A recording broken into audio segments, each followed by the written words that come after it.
Salve. Sì.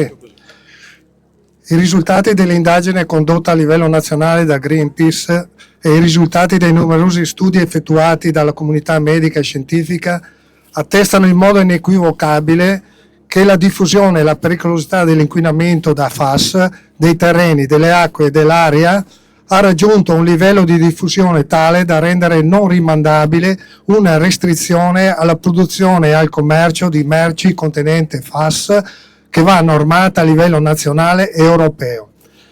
È ormai più che evidente che è necessario che tutte le forze sociali e associative trovino unione e un'azione comune nel chiedere con voce ferma e forte al mondo politico e imprenditoriale una immediata presa di coscienza e un impegno ad individuare e implementare le soluzioni alternative all'utilizzo dei FAS che vanno eliminati dai processi produttivi.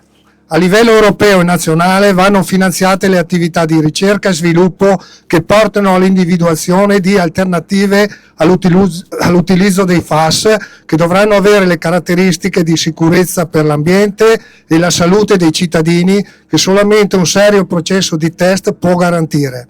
A livello regionale le amministrazioni devono attivare senza esitazioni screening di massa sulla popolazione per identificare e mappare la presenza di FAS nel sangue della popolazione, non solo per dare trasparenza sulla gravità della contaminazione, ma anche come strumento per identificare fonti di inquinamento attualmente non tracciate. Le aree già contaminate da inquinamento da FAS vanno bonificate per contenere l'espansione delle sostanze nocive e per restituire alla cittadinanza spazi naturali indispensabili per una vita sana. Come dai cartelli non c'è più tempo per discutere, è rimasto solo il tempo di agire. Grazie. Grazie infinite.